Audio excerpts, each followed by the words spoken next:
just one way, because that sermon outlines many, many roads to heaven.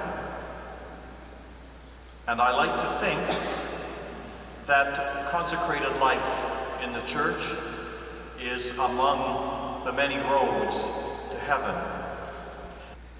When I was a young oblate scholastic and knew only a little less than I know now, I used to get all worked up about which was more important in religious life, ministry or community.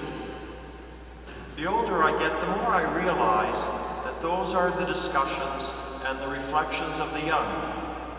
What is truly important is the fundamental relationship with the Lord.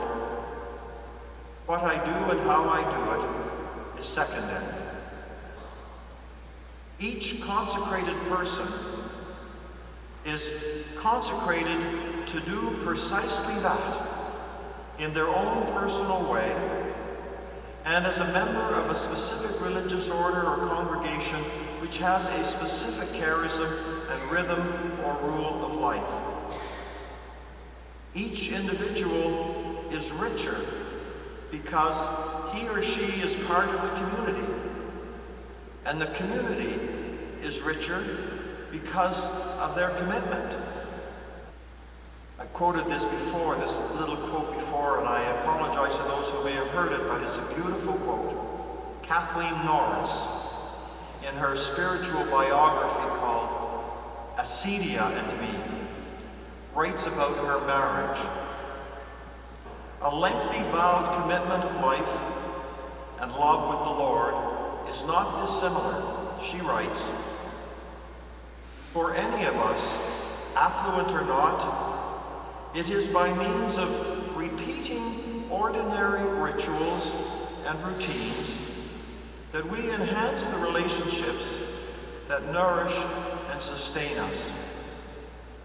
A recent study that monitored the daily habits of couples in order to determine what produced good and stable marriages revealed that only one activity made a constant difference. And that was the embracing of one's spouse at the beginning and the end of each day.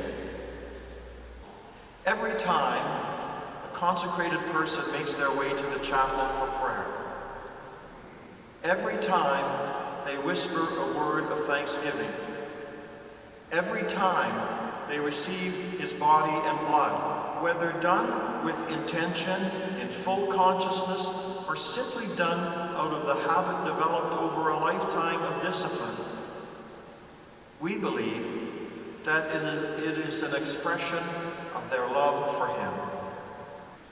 But how good it is, and how pleasant, and how blessed we are, because brothers and sisters choose to come together and to live in unity, and to work in unity, and to serve him in unity, and to love him as one. Many people helped to make this year special in the Diocese of Hamilton, and I thank you all. And I thank each one of you for coming here today to pray in thanksgiving. And I know there are very many religious here, and I thank you truly. You know, I can take my cue from Pope Francis and say, I love you. Grateful for all that you have done and all that you continue to do for the Diocese of Hamilton. And I thank those of you, the lay people who have joined us, to also pray in thanksgiving for the religious men and women and those in consecrated life. Your prayers are the support for those in consecrated life, and encourage them, encourage us all to wake up the world.